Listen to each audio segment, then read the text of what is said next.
Bueno, bienvenidos, bienvenidas al Congreso Virtual Latinoamericano de Enseñanza del Diseño de la Universidad de Palermo, Facultad de Diseño y Comunicación. Es el Congreso número 12 que estamos realizando. Desde esta modalidad virtual es el segundo. Y en principio les doy la bienvenida a todos los expositores. Muchas gracias, muchísimas gracias por estar acompañándonos. Luego, gracias al público asistente, eh, eh, vamos a organizarnos de la siguiente manera, lo vuelvo a anunciar. Los expositores van a tener, cada exposición va a tener 10 minutos,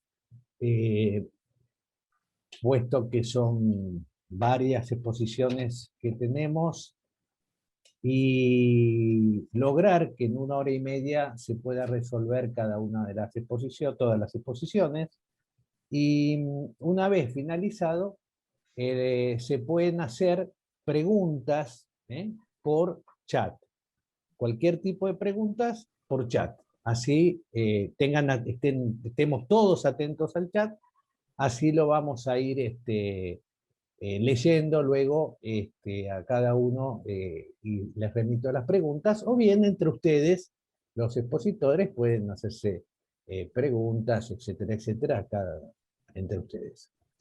Así que bueno, dicho esto, mi nombre es Martín Stortoni, soy docente de la Universidad de Palermo, coordinador académico. Hace ya casi 30 años que estoy en la universidad. Es un placer y un gusto compartir cada vínculo desde este lugar y este espacio que nos da el Congreso, tan importante a nivel latinoamericano. Entonces, bueno, voy a pasar en esta comisión 41, denominada Vinculación con Empresas y Profesionales. En principio, Jimena Alarcón Castro, Javiera Constanza Brañez de Alarcón, Josefina Daniela Brañez Alarcón, Gino Eliezer Ormeño Bustos, de la Universidad de Bio Bio de Chile. Luego, la exposición número 2, Ángel Giovanni Arias Camacho, Elvis Alberto Campi Maldonado, del Instituto Superior Tecnológico Babahoyo, de Ecuador. La exposición número 3, Design de Gabriel Bergam Borges Vieira, de la Universidad de Caxias do Sul, Brasil. La exposición número 4, Bernardo Antonio Candela San Juan, María Rosario Hernanda y Borges, de la Universidad de Laguna, España. Bienvenida a España. La exposición 5, Juan Manuel Fernández Torres, de la Universidad Nacional de Córdoba, de Argentina. La exposición 6 es Jairo Guío, de Colombia. Bienvenido a Colombia. Eduardo Martres, de Uruguay, la exposición número 7. Luego Gabriela Pellegrino, de Argentina, la exposición 8. La 9, Patricia Alejandra Pieragospini, perdón por los apellidos, si no los digo bien, Mónica Bayot, Rubén Supo, Josefina Sedner, de Argentina, de la FADU, bienvenida. Exposición 10, Belsic Sirley Segura Ballesteros, de Colombia, bienvenida a Colombia. Y la número 11, Analía Erika Villegas, de Argentina, la Universidad de Mendoza. Dicho esto, lo quise decir para que ustedes mismos tengan ese orden, igual está escrito en el chat, por cualquier circunstancia.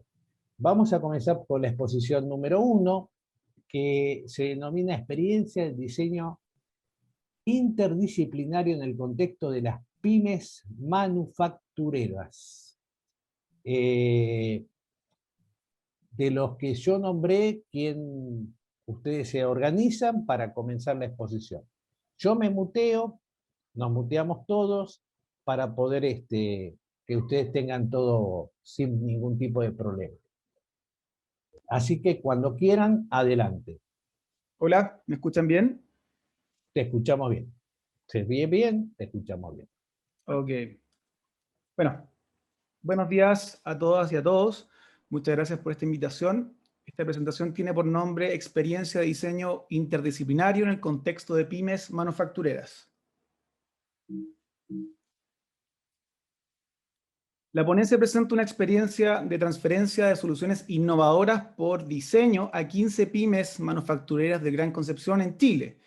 Equipos interdisciplinarios integrados por estudiantes de pregrado de la carrera de Diseño Industrial, Ingeniería Comercial e Ingeniería Civil Industrial, junto a académicos y altos mandos empresariales, definen soluciones innovadoras para las empresas participantes. El modelo metodológico integra 3 disciplinas de pregrado al proceso de generación y transferencia de innovación por diseño a pymes multisectoriales, tejido empresarial que genera el PIB aproximado de 9% del total nacional. Una de sus características relevantes es que posee una capacidad de innovación discreta, posicionándose en el 8º lugar entre 15 regiones geopolíticas. Las implicancias de la integración de diseño en las pymes quedan reflejadas en estudios que permiten constatar la existencia de una escasa cultura de diseño y limitados ejemplos de integración sistemática de su gestión. Las pymes manufactureras construyen sus estrategias competitivas por liderazgo en costos, con lo que la toma de decisiones está determinada por asuntos económicos enfocados en la productividad y eficiencia operacional. Sus esfuerzos están orientados a la reducción en el uso y precios de materiales y optimización de procesos productivos. La experiencia realizada se enfrenta al modelo tradicional de pymes, usualmente escépticas o desconocedoras del diseño y con una visión muy limitada respecto de las implicancias de un diseño bien implementado. Para la definición de soluciones innovadoras se entregan conocimientos a estudiantes y empresarios que proporcionan herramientas para una coordinada vinculación entre cultura de proyecto y cultura de empresa. José, por favor. Durante el desarrollo del proyecto se implementaron métodos y herramientas tales como árbol de problemas, empleado para la identificación de los objetivos estratégicos, lluvia de ideas para aportar a la producción colaborativa de soluciones, storytelling basado en la observación de la evolución de diversos agentes y escenarios posibles, FODA, que mediante un análisis sistemático y estratégico facilita el contraste entre las amenazas y oportunidades externas con las debilidades y fortalezas internas de la organización, al igual que herramientas como Océano Azul para visualizar el espacio del mercado que aún no ha sido explotado y que por consiguiente podría constituirse en una oportunidad para el crecimiento rentable. La evaluación de costo-beneficio y validación de las soluciones abarca áreas de finanzas, producción y usabilidad. Para la definición de las soluciones innovadoras, se realizó un análisis del macro y microentorno empresarial. Además, se llevó a cabo un diagnóstico para conocer el nivel de integración de la gestión del diseño de las empresas, el que evidenció que de un universo de 15 empresas participantes, un 88% comprende que el diseño aporta a la etapa de definición de detalles. Un 88% piensa que su aporte se focaliza en las etapas de producción y un 98% en marketing.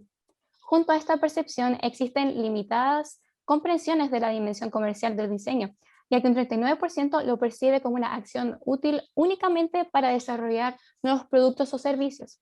Por ende, es posible observar que las empresas involucradas se encuentran en un nivel inicial de integración de la gestión del diseño. Y bueno, el modelo metodológico proyectual permite llevar a cabo un proceso colaborativo sistematizado y acorde a la generación de resultados de interés para las empresas. Y se basa en estructurar la actividad en la práctica, esto es, que los equipos trabajen en formular respuestas apropiadas para contextos reales. El aporte creativo, el detalle de procesos, las actitudes empáticas con el usuario, la visualización de estrategias de mercado, comparecen en un discurso recurrente entre los diseñadores e ingenieros. Y bueno, desde el punto de vista de los aprendizajes de los estudiantes, se destaca un fortalecimiento de los diseñadores industriales respecto a las temáticas del ámbito de la administración, de finanzas y procesos, mientras que los ingenieros vivenciaron una nueva manera de aproximarse al usuario. Los equipos interdisciplinarios pudieron desarrollar habilidades blandas asociadas a la coordinación y respeto por las capacidades de cada especialidad. Y luego, 6 meses después de finalizado el proyecto, un seguimiento permitió conocer la integración efectiva de las soluciones innovadoras en las empresas. Y el resultado se focaliza en que un 87% de ellas había realizado inversiones en investigación de mercado y campañas publicitarias para implementar la solución, mientras que un 67% había invertido en capacitación del recurso interno. Y luego, en relación a los participantes en la implementación, su resultado señaló que para el 100% de los casos, las decisiones fueron tomadas por el gerente de la empresa seguido del área comercial. Y ante la pregunta sobre las principales dificultades para incorporar los cambios sugeridos, un 93% de las empresas señalaron que se trató de una falta de recursos económicos. Muy bien. En términos de resultados y conclusiones, podemos señalar que los resultados se focalizan en la formación de 45 estudiantes, capacitaciones a 15 empresarios y generación de 15 soluciones innovadoras implementadas por equipos interdisciplinarios. Incorporar estudiantes de pregrado a este tipo de experiencias ofrece una oportunidad para la ejercitación y entrenamiento en la práctica y desarrollo de habilidades blandas que son valoradas e indispensables para futuros desempeños laborales. Los resultados para las empresas fueron carpetas con un modelo de gestión acotado a sus requerimientos, además de una carpeta técnica de los productos diseñados y 15 prototipos focalizados. Un 33% de ellos se concentró en la renovación y mejora de servicios para clientes, un 13,3% en productos de mercado y un 53% en productos para la optimización de procesos productivos. Los prototipos fueron, por ejemplo, un muelle flotante modular para habilitar zonas costeras para el entrenamiento de buceo deportivo y recreativo, un equipo para intercambiar tubos de calor, que reduce el esfuerzo del operario y optimiza el tiempo de ejecución de la actividad, un tótem para recoger la percepción de los asistentes a eventos museales de manera más interactiva. Y por otra parte, indumentaria y equipamiento para mejorar las condiciones laborales de operarios en el ámbito de la construcción. Las conclusiones apuntan al valor de la experiencia multisectorial y obtención de un modelo metodológico proyectual fortalecido, que permitirá replicar la experiencia en nuevos entornos y periodos académicos. El impacto fundamental de esta iniciativa está acotado al anhelo de articular academia, empresa y fondos públicos, concentrándose en una experiencia piloto que fue pionera en el país. Con esto, entonces, concluimos nuestra presentación de hoy y agradecemos, por supuesto, la oportunidad de haber compartido nuestro trabajo con la audiencia. Muchas gracias. Bueno, muchísimas gracias. Excelente la presentación y qué interesante este modelo que ustedes han presentado. Ustedes hablaron de pregrado, ¿no es cierto? ¿Se puede saber el año más, los años que se produjo este modelo, esta experiencia? Sí, eran estudiantes de tercer año en el caso de diseño industrial y estudiantes de quinto año en el caso de las otras carreras, de ingeniería comercial e ingeniería civil industrial. Sí, no, espectacular. Aparte interesante esta fusión de dos carreras por un lado y el tema también de tener la experiencia en la empresa, ¿no es cierto? Sí, fue muy interesante. Muy bien. Después lo retomamos. Muchas gracias, muy amable. Muchísimas gracias, gracias. Bien, continuamos con la exposición número 2.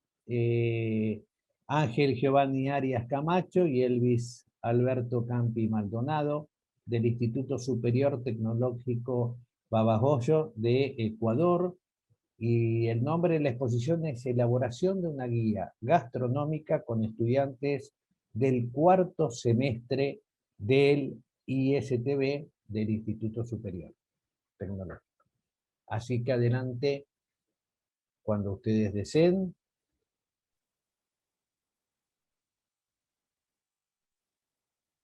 Listo, ¿qué tal? Muy buenas tardes. Sí, mi nombre es Ángel Arias y mi compañero Elvis Campi, que nos va a acompañar en esta exposición.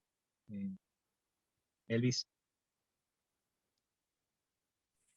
Cuando Bueno, quieran, comiencen, ¿eh? listo. ¿Me permiten compartir la pantalla? Sí. Claro. Ok.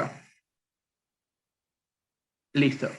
Como ya lo anunció mi compañero, lo que nosotros venimos a presentar acá es el resultado de un trabajo por parte de los estudiantes conjuntamente con los docentes, y su resultado como tal, que es una revista gastronómica para Babahoyo.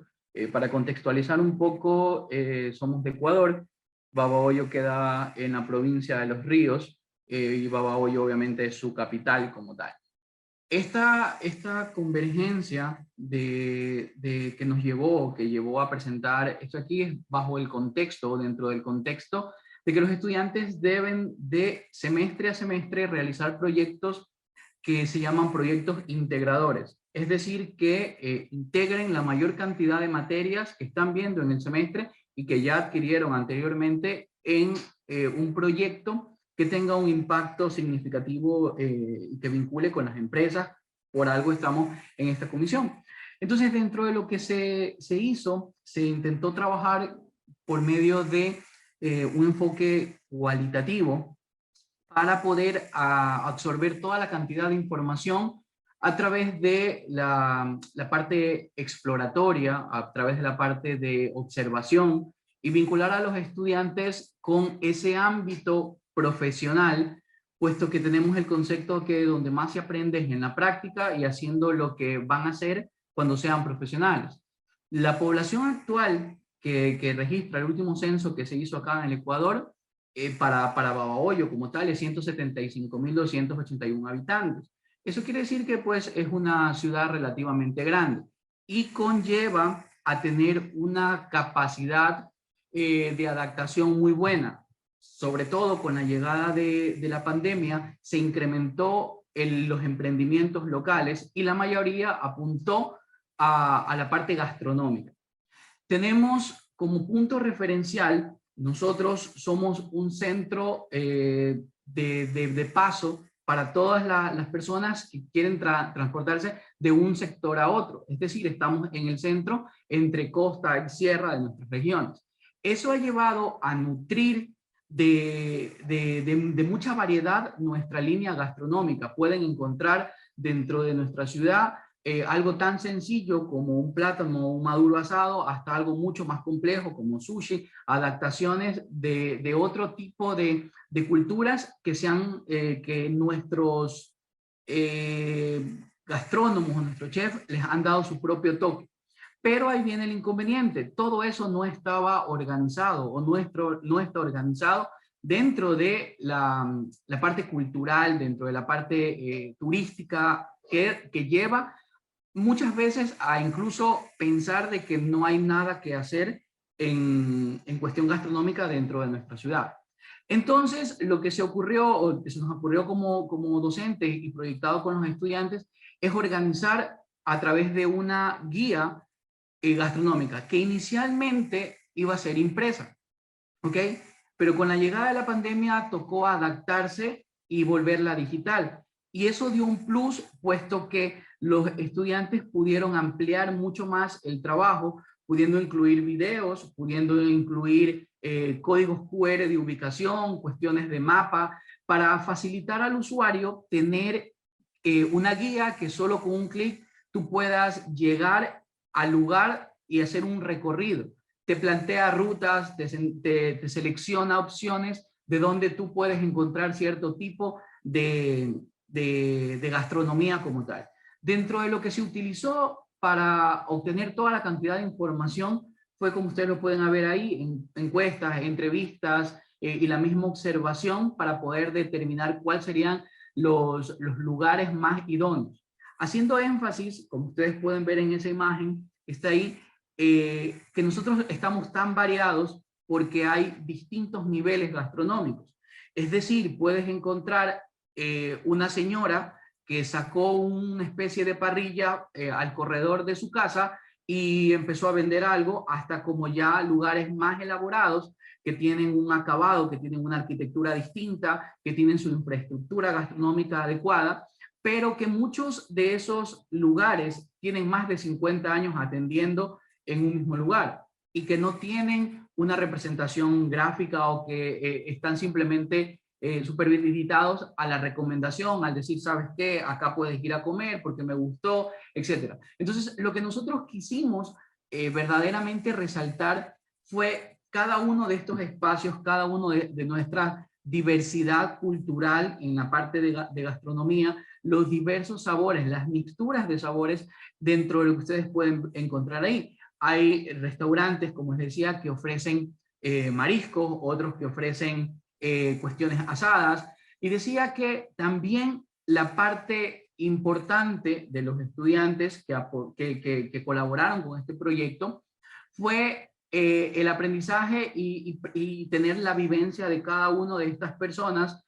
¿Por qué? Porque palparon la necesidad de cada uno de ellos. Como les decía, muchos de ellos atienden de manera informal, solo fuera de sus casas, y no tienen una identificación. Entonces es ahí donde ellos, además de la revista como tal, aplicaron fotografía, aplicaron la parte de diseño, la parte de principios básicos de composición, obviamente diseño editorial. Los estudiantes trabajaron en este proyecto y se inclinaron por una revista o un catálogo o una guía, como quieran llamarla, puesto que en el semestre estaban viendo una materia que se llama diseño de editorial. Y obviamente quisieron apuntar de forma directa a contribuir con lo que estaban viendo en esa materia para poder desarrollar este contenido, combinado con fotografía, combinado con composición.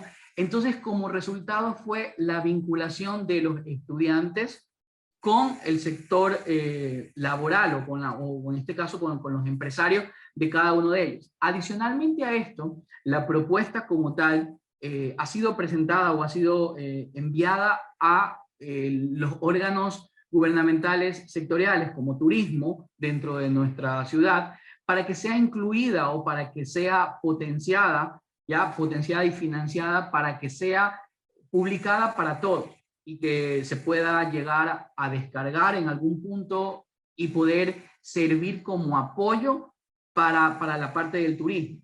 Recordando que, como vuelvo a hacer énfasis en la cuestión de la pandemia, hubo un incremento de un 60%, de locales comerciales.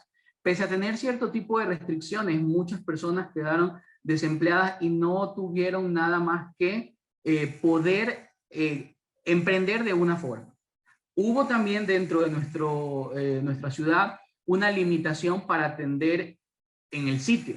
Es decir, que no podían, por esto del confinamiento, salir. Y la revista y el catálogo como tal sirvió de mucho para poder dar a conocer cada uno de estos sectores y cada una de estas propuestas gastronómicas y poder ayudar en lo que viene siendo el delivery. Es decir, ¿sabes qué? No puedo ir, pero quiero comer esto, acá lo encuentro, y simplemente poder vincular un número de teléfono o una referencia para hacer un express, ayudando y contribuyendo de esta manera a la parte económica o al desarrollo económico de cada uno de estos microempresarios.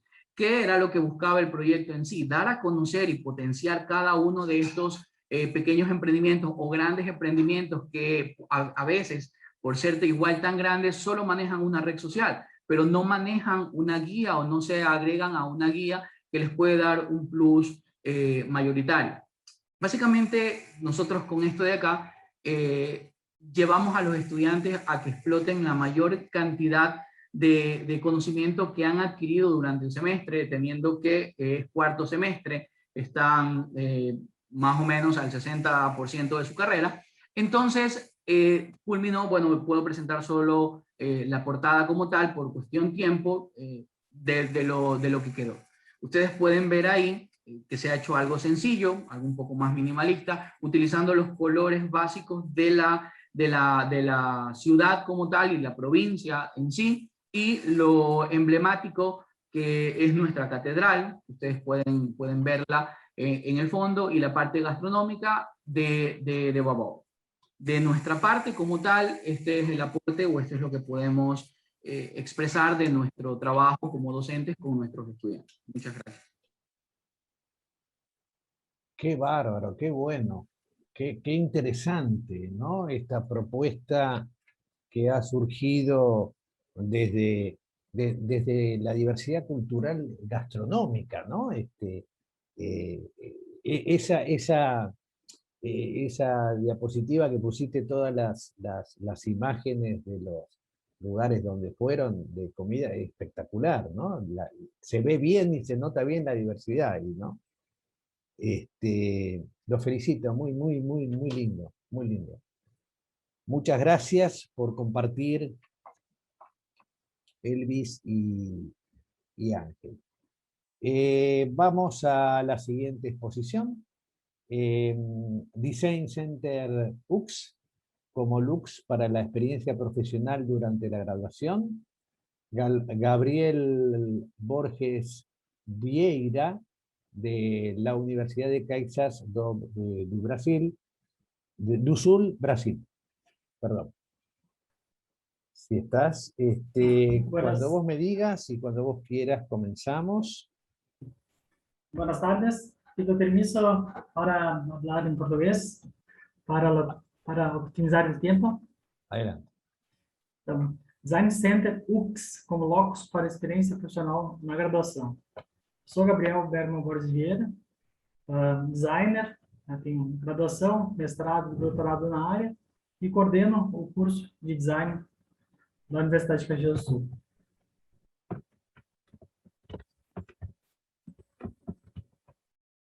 Caxias do Sul, no Brasil, Rio Grande do Sul, é uma cidade de colonização italiana, com 483 mil moradores.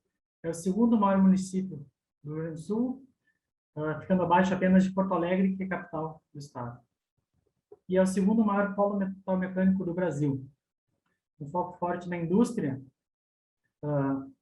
de base metalmecânica, metalurgia, e também um foco em turismo e bastante apelo para a indústria vinícola. Em termos de localização, estamos no sul do Brasil, a 120 quilômetros de Porto Alegre. Uma cidade com base industrial, que tem como única universidade a Universidade de Caxias do Sul, fundada há 54 anos, que atua com ensino, pesquisa, inovação e extensão.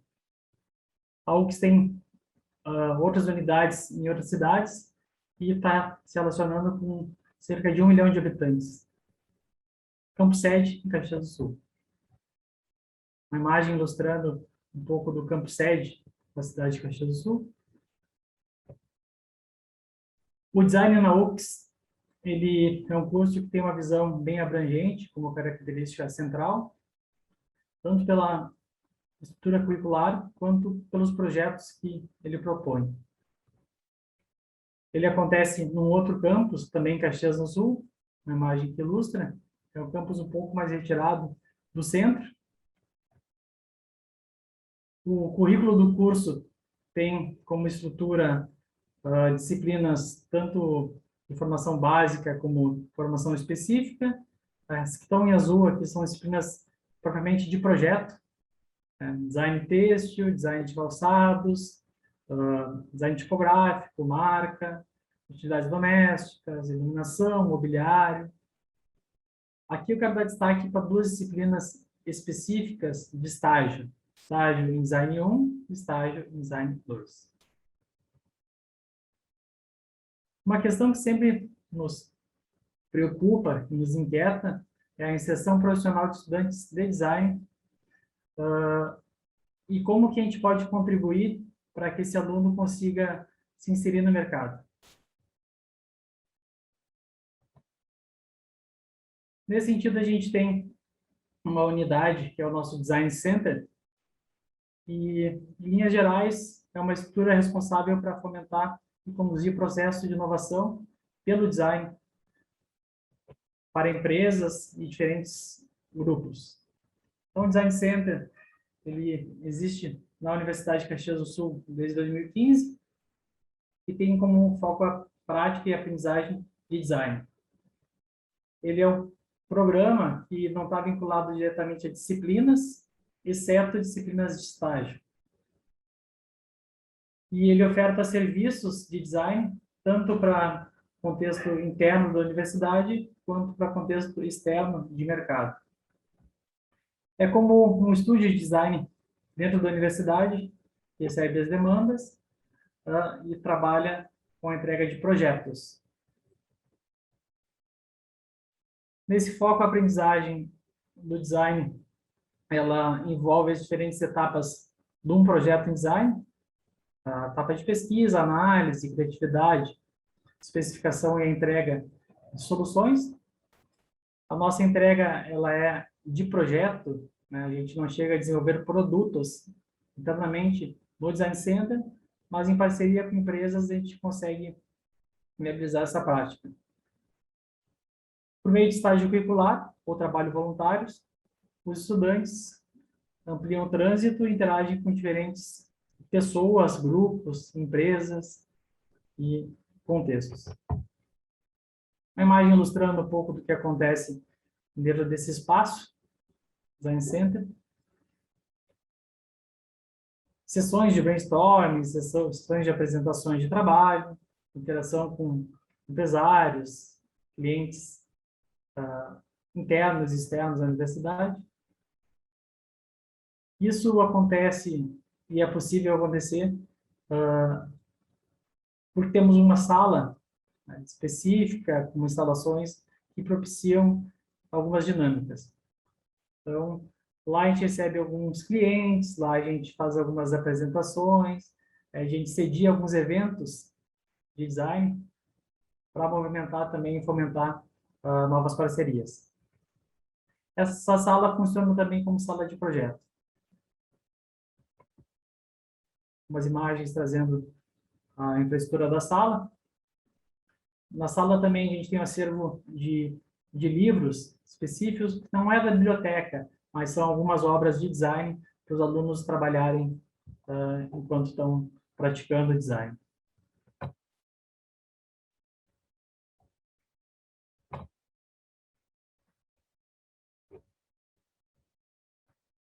Então, qual é a nossa relação com a comunidade? A gente tem uma série de projetos culturais, a exemplo de trabalhos de marca, identidade visual para feiras de livro, alguns projetos voltados também para eventos da universidade, divulgação, a exemplo da Surdo Olimpíadas. E, além disso, a gente tem essa preocupação do design promovendo uma mudança mais cultural, reflexiva, levando em conta também uma formação de mercado para design, não simplesmente só atender demandas do mercado. Então, projetos de ordem mais com engajamento social, cultural, temas diversos. Um exemplo de trabalho desenvolvido para a Feira do Livro, é um trabalho que a gente faz de modo contínuo, somente de alunos de estágio, orientados por professores. Os professores atuam como orientadores e a gente sempre leva em consideração a importância da autonomia do aluno, esse trabalho que gere o desenvolvimento profissional. A divulgação é feita pelos integrantes da Unicenter, nos canais digitais, principalmente, e isso contribui também para a divulgação de ações, eventos do curso, e não só desse núcleo Design Center. O que isso gera de resultado em termos qualitativos? Uma ampliação do portfólio do estudante, muitas vezes a construção do portfólio, uma primeira experiência da prática profissional em design, um elo entre professor, aluno, empresas e diferentes atores, o aprimoramento de habilidades e competências de comportamento, de comunicação, de apresentação de trabalhos, de relacionamento com o cliente, de resiliência para trabalhar com prazos de desenvolvimento de mercado e não da academia. O incentivo à autonomia e protagonismo, a gente sempre trabalha, né, a autonomia do aluno e o professor como apoio. Isso gera uma potencialização e inserção profissional no mercado após esse período de estágio.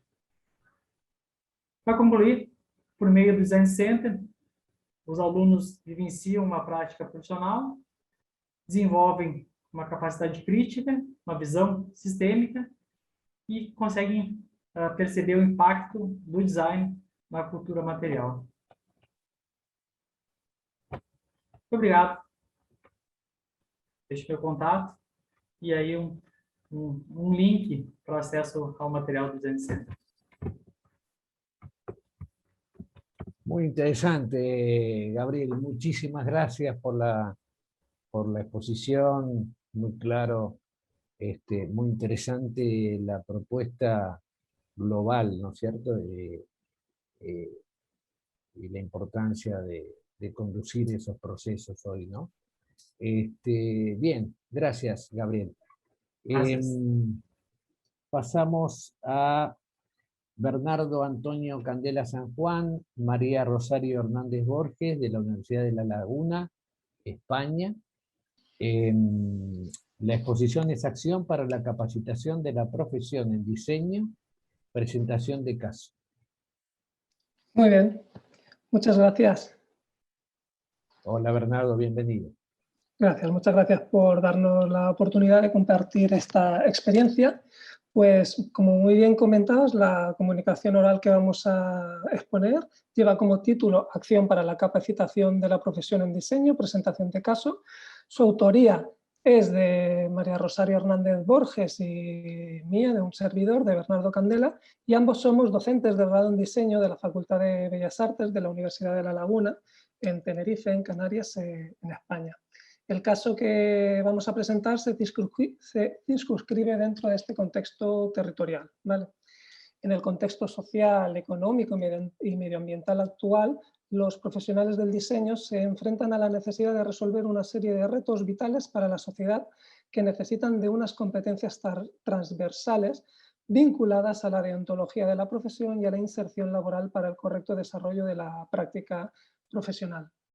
En las titulaciones del grado en diseño que se ofertan en España, es habitual la realización de prácticas en empresas, en entidades privadas y organizaciones públicas como requisito obligatorio para la obtención de la titulación.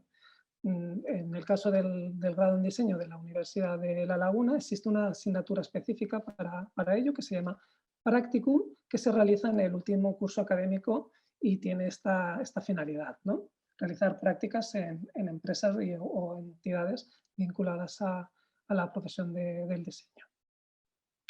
Es necesario encontrar espacios de intercambios de experiencia entre la universidad y la empresa que fomenten una retroalimentación válida para el carácter formativo de los futuros profesionales, así como una plataforma de visibilización de las acciones llevadas a cabo por el alumnado en estas prácticas de empresa.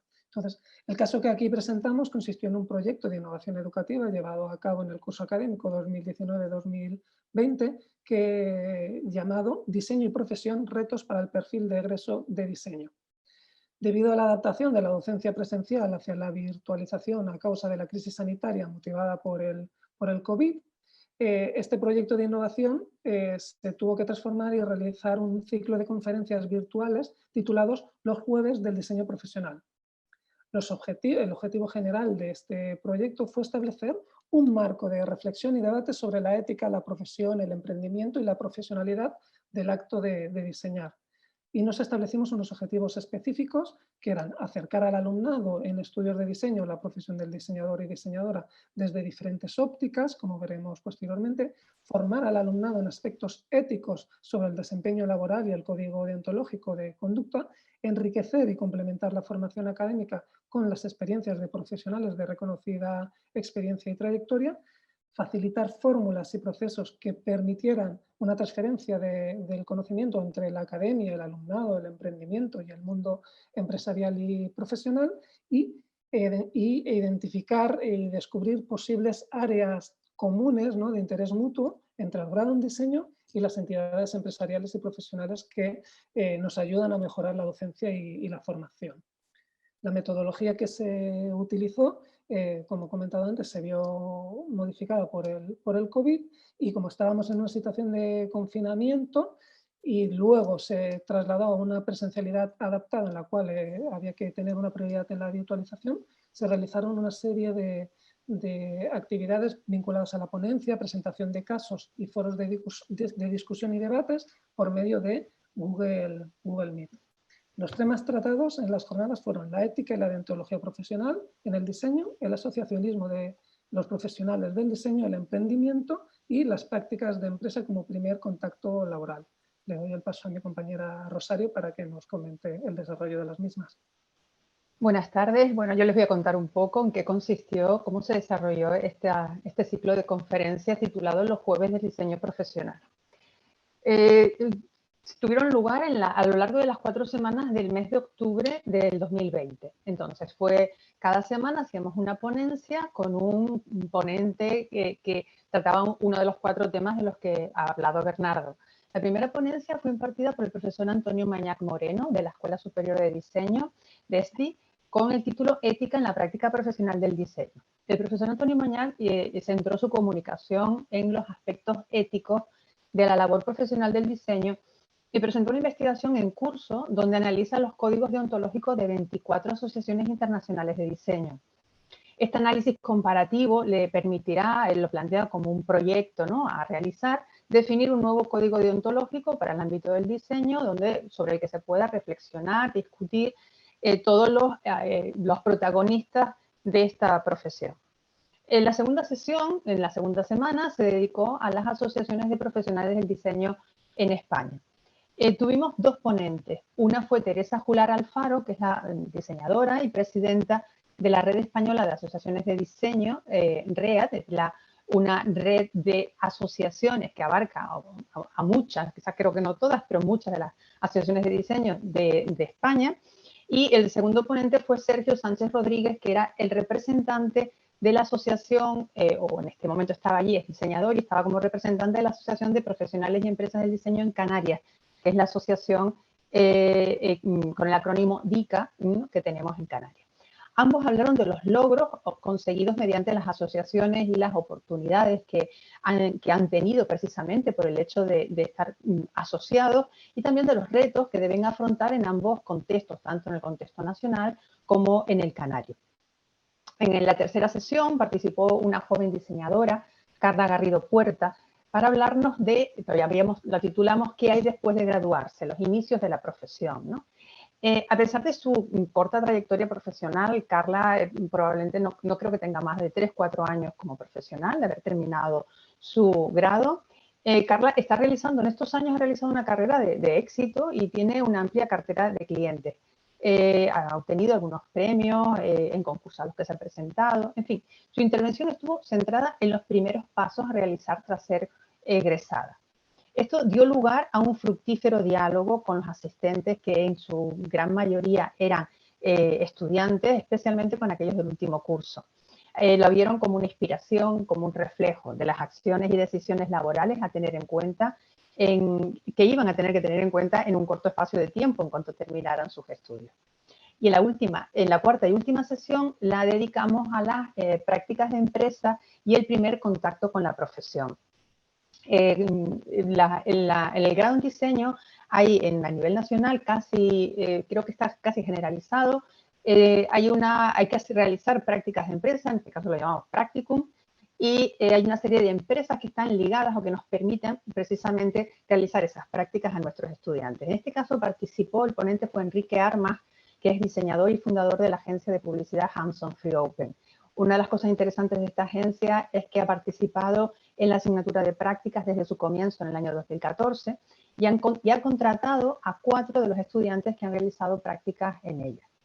Los resultados que tuvimos después que podemos plantear aquí, que podemos mostrarles, se dividen en 2 tipos. Una valoración, en la valoración del ciclo de conferencia podemos concluir o destacar una serie de parámetros cuantitativos y cualitativos. De los cuantitativos podríamos ver, por un lado, el número de estudiantes matriculados. La inscripción del ciclo de conferencias era gratuita, con lo que suponíamos que iba a matricularse bastantes participantes, pero realmente, y probablemente más de los que luego asistieran. Pero bueno, se matricularon un número bastante grande, se matricularon 80 estudiantes. El número de asistentes de cada sesión es otro dato cuantitativo, objetivo, que aunque fue bajando en las últimas sesiones, el número siguió siendo importante en cada una de ellas. A la primera sesión asistieron 65 personas, 59 a la segunda, 50 a la tercera y 46 en la última. Una de las cosas también que nos llamó más la atención fue el número de intervenciones del alumnado en cada charla, porque realmente el alumnado, y más con esta de la modalidad telemática, es habitual que en las clases no suelen participar mucho, de manera escasa, la verdad. Y sin embargo aquí preguntaron, comentaron cada una de las intervenciones, y especialmente esto se vio en la tercera jornada. En el trabajo de Carla Garrido, esta ponencia que para ellos fue tan motivador, en parte porque era muy joven, porque hacía muy poco, y le hicieron muchísimas preguntas de diferentes tipos. Otro dato en cuanto a los resultados, un dato cuantitativo, es el hecho de la duración de cada sesión. Nosotros habíamos planteado las sesiones para una duración total de 1 hora, 45 minutos de exposición y 15 minutos de debate. Sin embargo, las previsiones se superaron ampliamente, y en las 4 conferencias tuvimos que ampliar con mucho el tiempo previsto, especialmente por la cantidad de preguntas realizadas por los asistentes, porque los ponentes se limitaron al tiempo que tenían asignado. Como evidencias de carácter cualitativo, queríamos destacar los comentarios y las preguntas que los estudiantes hicieron durante las comunicaciones. Con la primera charla, con la charla del profesor Mañac, se pretendía aumentar la conciencia del alumnado con relación a la dimensión ética de la profesión y al compromiso que el diseño establece con la sociedad. Bien, el alumnado asistente percibió esa trascendencia, la trascendencia que los códigos tienen para visibilizar y normalizar ese compromiso. En la segunda sesión, los representantes de las asociaciones profesionales de diseño informaron al alumnado de la labor que realizan e intentaron persuadirlos de la necesidad de promover el asociacionismo en el diseño. Muchos de los estudiantes al final manifestaron que los habían convencido, que entendían que las asociaciones podían proporcionarles información importante y mantenerlos en contacto con el resto de la profesión.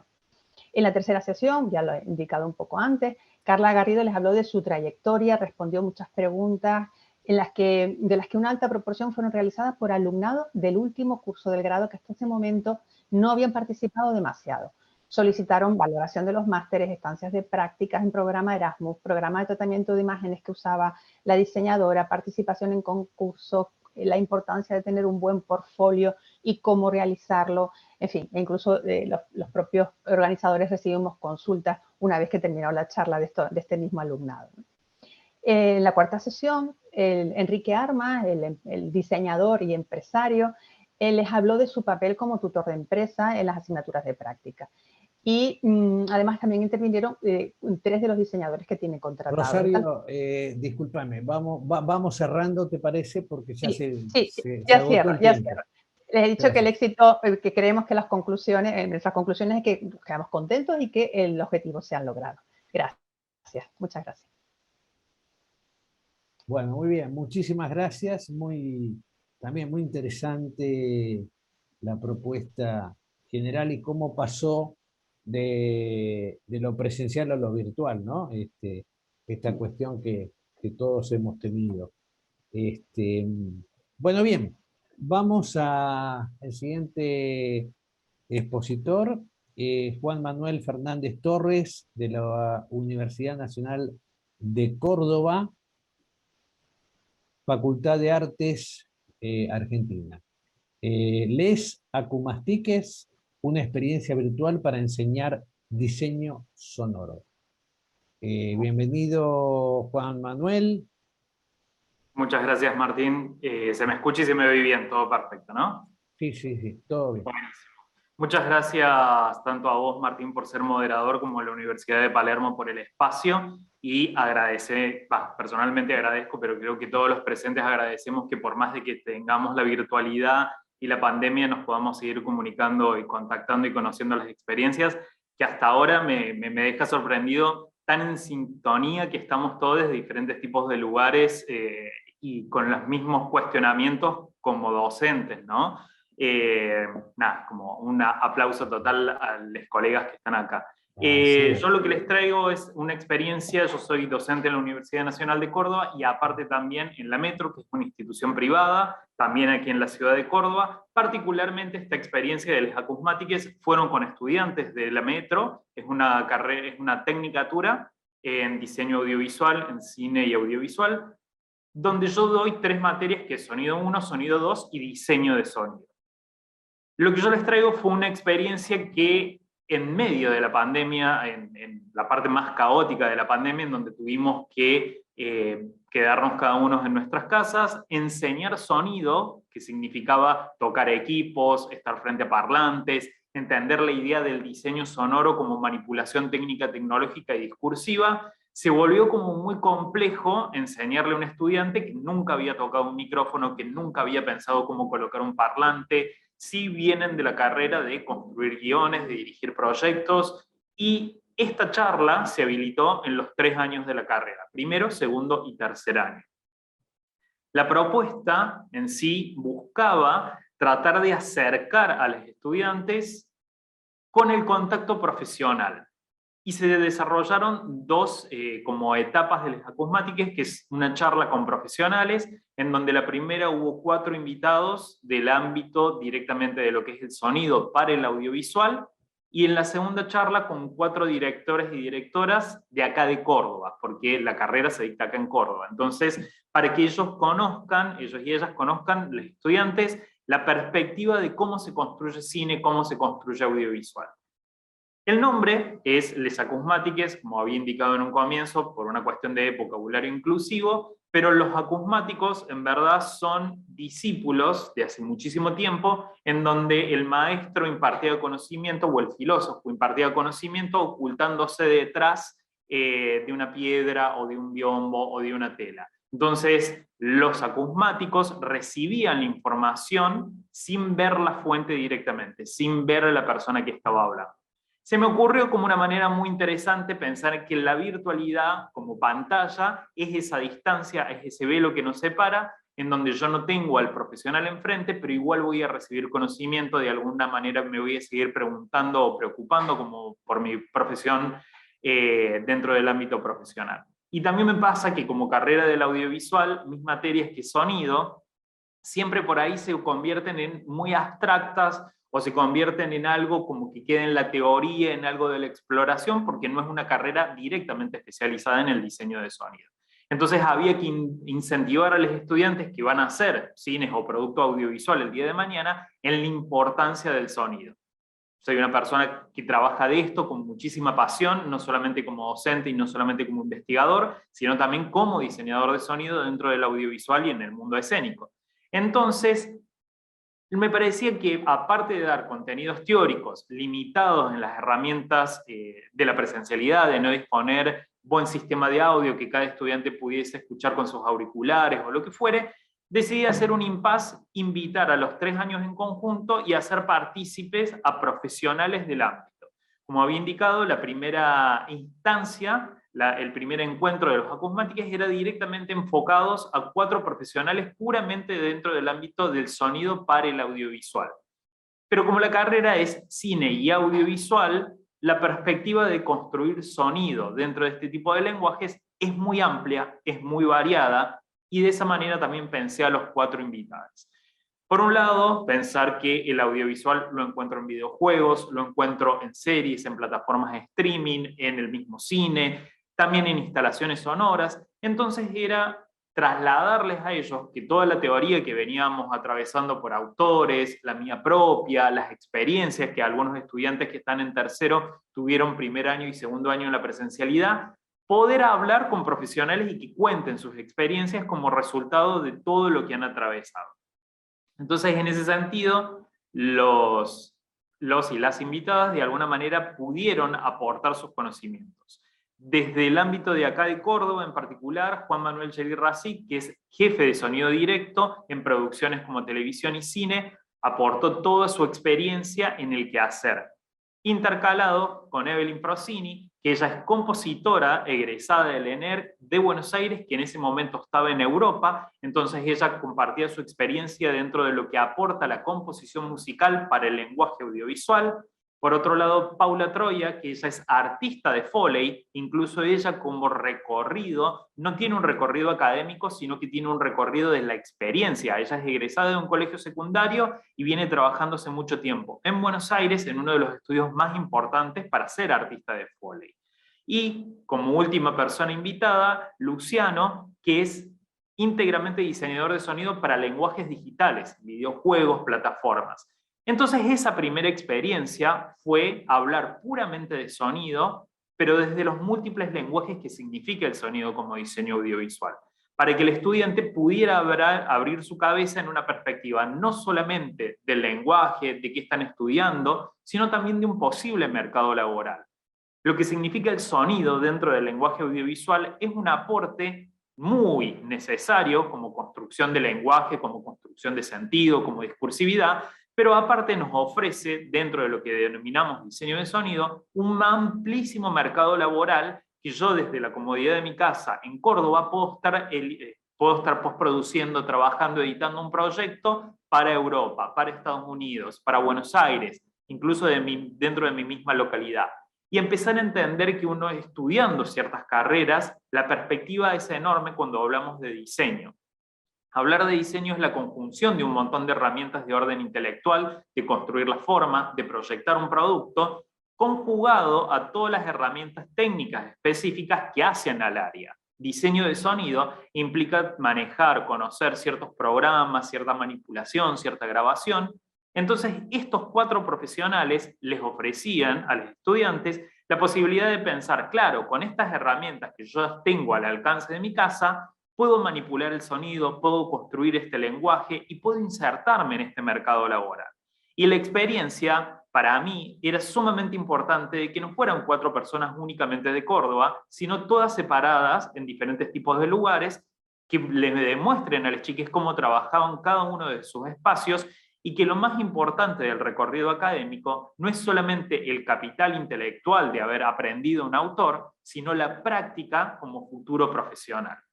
Estos 4 excelentes profesionales lograron demostrar eso, que con su experiencia, su trabajo en el campo, su perfeccionamiento, lograron insertarse laboralmente. Y muchos de los invitados eran muy próximos y cercanos a la edad de los estudiantes que estaban conmigo. Por ejemplo, Paula es una chica que recién tiene 23 años y hace 3 años que viene, o 4 años que viene trabajando de manera sumamente profesional en un estudio de Foley.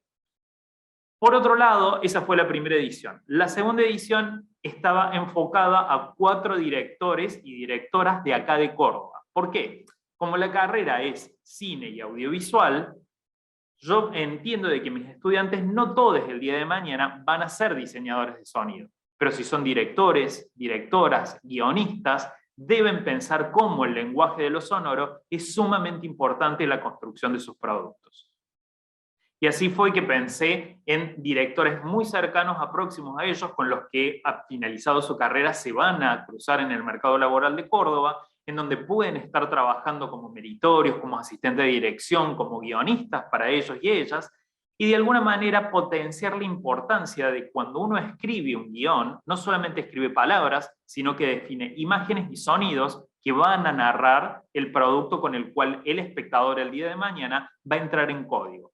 Así fue que pensé en Nadir Medina, que es un egresado de la misma Metro, en la carrera en donde yo estoy dando clases, una persona muy joven, nacido en el 89, y que en este momento ya tiene 3 largometrajes y está en un proyecto de un 4º largometraje, ficción, todo lo que él trabajaba.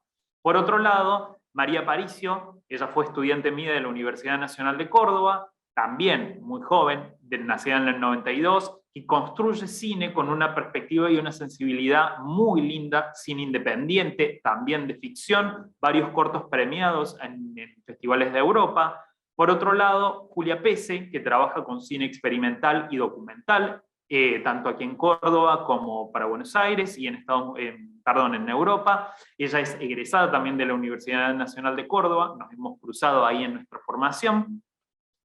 Y el último invitado también fue Carlos Trioni, que es también realizador compañero mío de la carrera en la Universidad Nacional de Córdoba, el cual tiene su primer largometraje, también es docente dentro de la Metro, y tiene varios cortometrajes premiados internacionalmente. Entonces la perspectiva de este segundo encuentro era que se pudiesen cruzar con docentes en los cuales le damos clases, que somos directores o dirigimos proyectos audiovisuales, y poder pensar cómo es ese proceso de gestar que el sonido, desde la etapa del guión, de la ideación, debe ser un hecho pensado. Si el día de mañana soy diseñador de sonido, a lo cual yo me dedico, perfecto, porque leer un guión implica tener una postura crítica, constructiva, discursiva, estética, narrativa. Pero si yo voy a ser director o directora o guionista, pensar que cada palabra que yo pongo implica una toma de decisión de cómo lo quiero hacer sonar, desde dónde lo voy a hacer sonar, es un lenguaje sumamente importante para dialogar el día de mañana con diseñadores de sonido. Entonces, en ese sentido, esta segunda etapa, esta segunda charla, les ofreció a los estudiantes pensar lo importante que tiene el diseño de sonido para sus propios proyectos. Ni que hablar que las experiencias con los 8 invitados fue sumamente amena, el intercambio fue con los 4 al mismo tiempo y cada uno iba dialogando. Los estudiantes no solamente que quedaban impactados por la manera de decir, todo lo que yo vengo pensando en mis años de transitar la carrera son reales, o lo que me vienen diciendo de alguna, porque fue una de las cosas que más me remarcaron, de uno como docente por ahí imparte conocimiento, pero cuando el estudiante lo escucha de boca de un profesional y dicen, claro, lo que venía diciendo el profe va por ese lado, hace un clic importante en el hecho de vincularse con los profesionales. Profesionales que están en el mismísimo mercado laboral, como por ahí en cualquier parte del mundo. Juan Manuel, si te parece, vamos cerrando ya. Ahí estábamos. Con eso era como por ahí la reflexión como más importante del valor, y también por ahí un capital de entender que la pandemia nos ofreció una herramienta virtual que por ahí es bueno seguir sosteniéndola hasta donde sirva. Y este tipo de charlas, las cuales nos permiten concretar conexiones con profesionales que están alrededor del mundo, es una muy buena instancia como una herramienta pedagógica. Ya lo creo, es cierto. Excelente el proyecto, Juan Manuel. Después lo retomamos más adelante, como todos los expositores anteriores. Les recuerdo que a los asistentes que pueden escribir por chat preguntas, y que luego yo les remito a los expositores. Bien. Listo, puede dejar de presentar. Ahí fue. Gracias. Jairo Guío, de Alcaldía, Colombia, la exposición número 6, el diseñador emprendedor por naturaleza.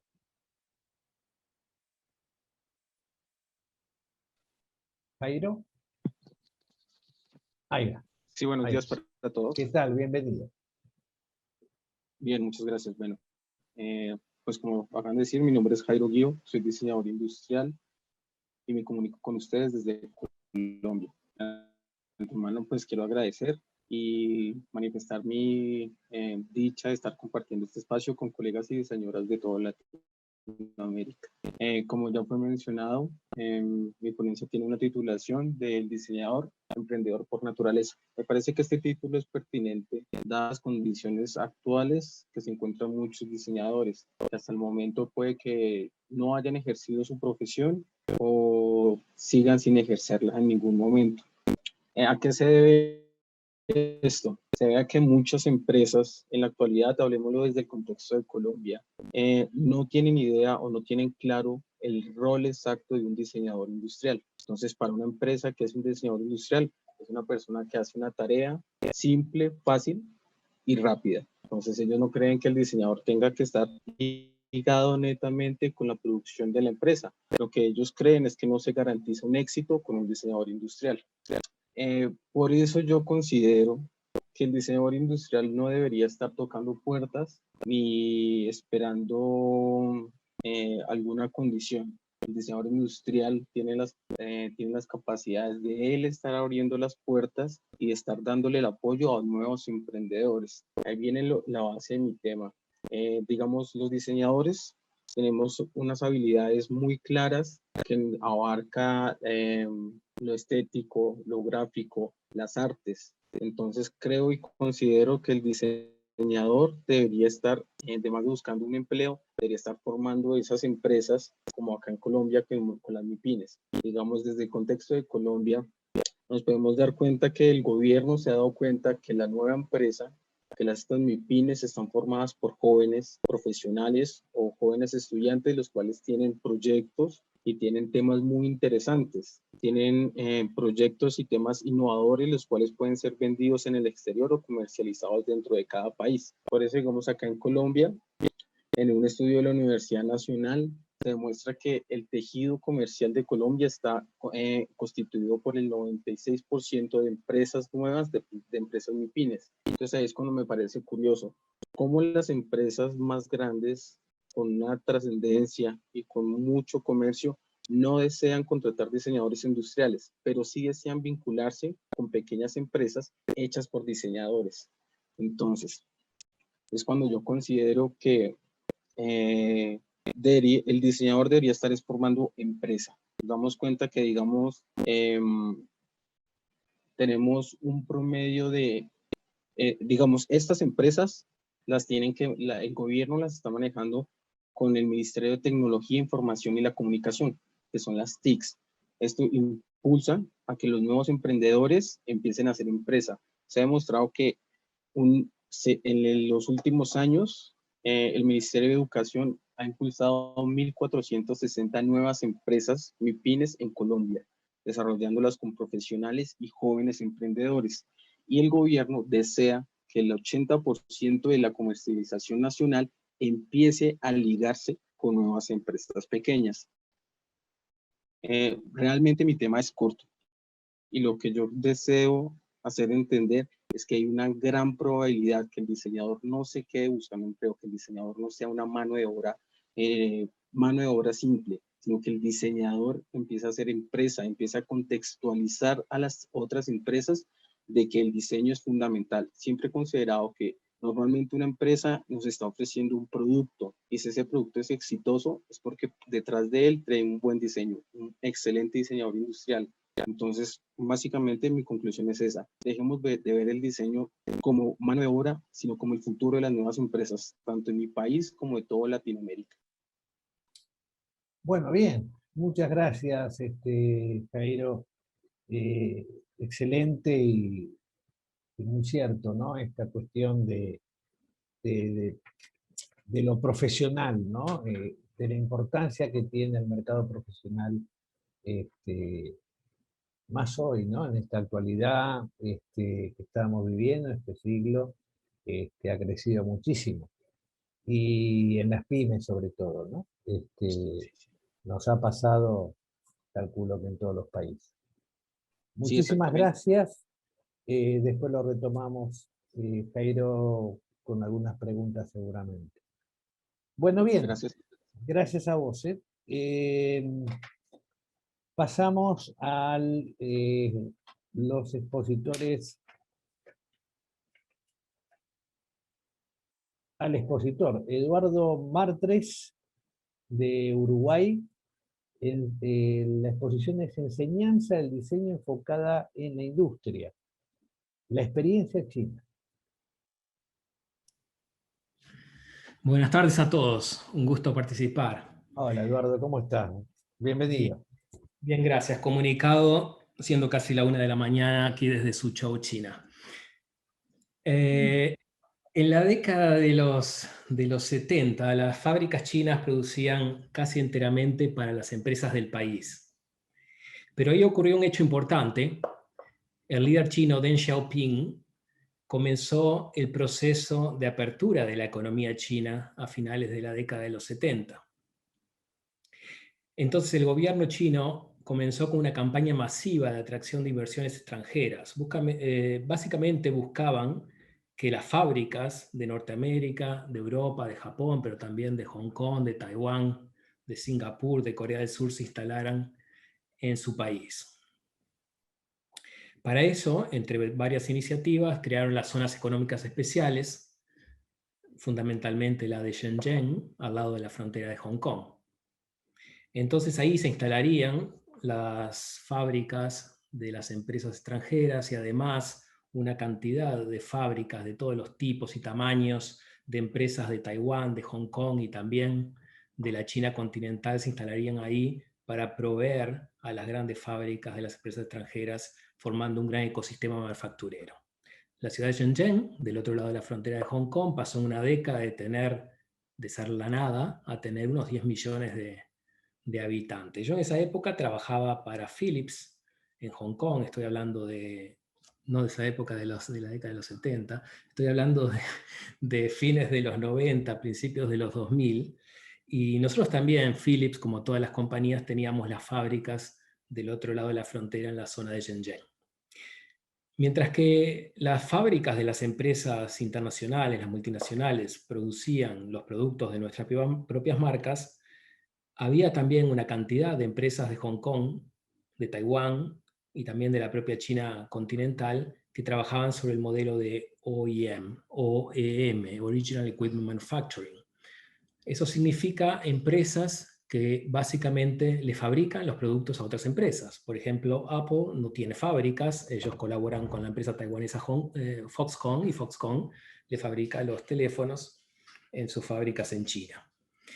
En mi próximo trabajo, luego de Philips en Hong Kong, fui a trabajar a Estados Unidos como líder del equipo de diseño de cámaras digitales para HP y trabajábamos básicamente en ese modelo. HP casi no tenía fábricas y ciertamente no tenía fábricas para cámaras digitales, así que mi trabajo era en Estados Unidos, pero la mayoría del tiempo estaba o en los aviones o en los hoteles en Taiwán, trabajando con nuestros partners, que eran compañías taiwaneses con fábricas en China.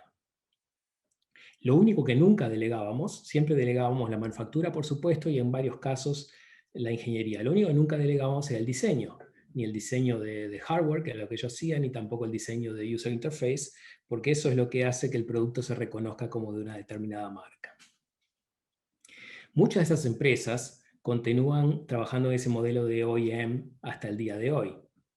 Pero claramente el objetivo del gobierno chino en aquella época no era que sus empresas continuaran produciéndole para otras empresas extranjeras por mucho tiempo. El objetivo era mucho más ambicioso. China tenía claro que quería ser líder de la industria mundial.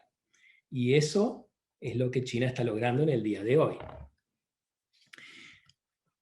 Como ejemplos, los chinos colaboraron con los franceses, con los alemanes, con los japoneses en el desarrollo de trenes de alta velocidad.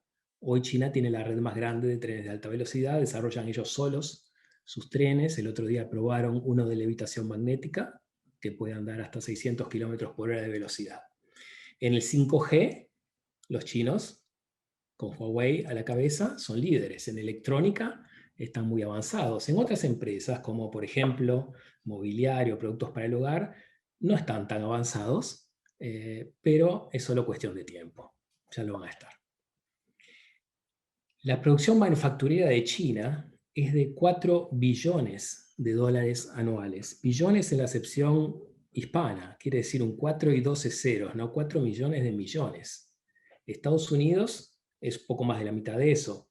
Japón es la 4ª parte, Alemania la 6ª parte, Latinoamérica también la 6ª parte. Eso es 21 veces más que México, 27 veces más que Brasil, 72 veces más que Argentina, y con mi país Uruguay ni lo comparo porque seguramente le erro en algún cero por ahí.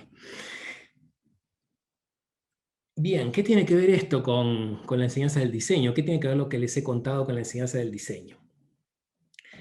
Antes, hace varias décadas en China, para las compañías era suficiente trabajar con los diseñadores que se recibían en las universidades de aquel entonces, que no eran nada buenas. Una economía cerrada, un país cerrado, los profesores no habían salido de China, no habían trabajado para compañías que diseñaran a buen nivel, y bueno, y eso es lo que le enseñaban a los estudiantes, y eso es lo que aprendían los estudiantes, y eso es lo que contrataban las empresas. El que podía se quería ir de China, se iban en general a hacer maestrías, se iban a Estados Unidos, y la idea era irse para no volver. Tenían, por ejemplo, en el caso de Estados Unidos, recuerdo varios colegas chinos. Ellos luego de terminar la maestría tenían 6 meses de visa de estudiante y esos 6 meses tenían que conseguir trabajo para luego canjear la visa de estudiante por una visa de trabajo para poder quedarse. Ahora esa situación cambió totalmente. Ahora se van a hacer la maestría a las mejores universidades del mundo y luego vuelven porque las oportunidades hoy están más en China que en el resto del mundo. Entonces, ¿qué pasó ahí? Con el desarrollo de China, vino un aumento increíble del poder adquisitivo de su población. En estas últimas 4 décadas, calculan que más de 770 millones de personas salieron de la pobreza en China. Eso es el 11% de la población mundial. Cuando eso pasa, afecta a la economía de todo el mundo.